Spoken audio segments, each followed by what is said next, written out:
signal. But we're going to begin with, well, the coalition of the stupid is what we're going to call it, because Starmer was back in Paris yesterday for another meeting of the so-called coalition of the willing. We're definitely calling it the stupid because they really are. Here they are. What is this, Patrick? This is Hasbro's new action figure, Euro action figure set, Mike. So they don't look real. That's all I can say. No, indeed, they do not look real. Now, Starmer said it's now over 2 weeks since Ukraine agreed to an immediate 30-day ceasefire. That offer is still unanswered. It's over a week since Putin agreed to an energy infrastructure ceasefire. Since then, Russia has hit energy infrastructure sites across Ukraine.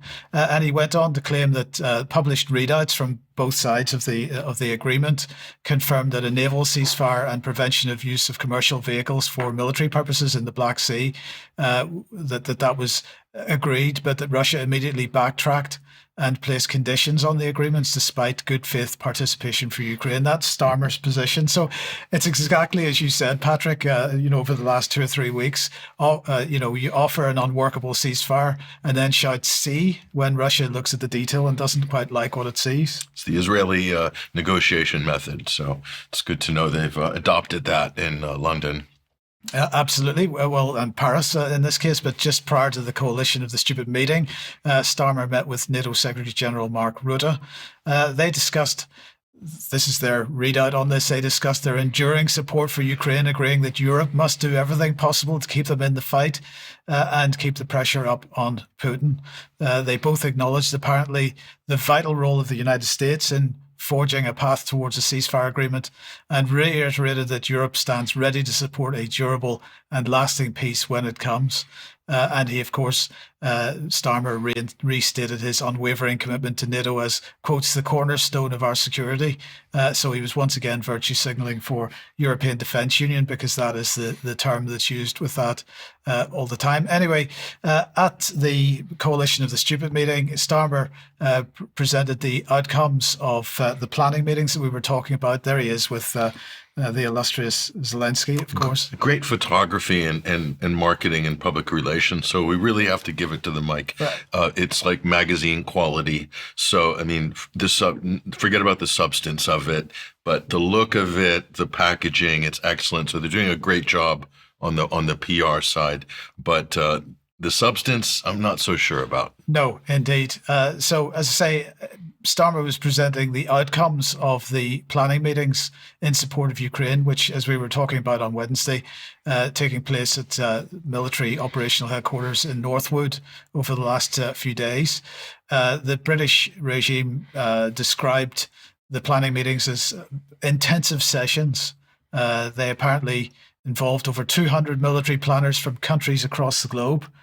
So they're very determined to try to tell us all that this is something which is widespread support from all kinds of countries. Do you think they, by chance, discussed the 700,000 dead Ukrainian men who've been sacrificed at the altar of NATO and European vanity over the last 3 years? Do you think that topic came up at all? Only in the context of the next 700,000, probably. The dire price that Ukraine and its population have paid because of NATO's proxy war against Russia.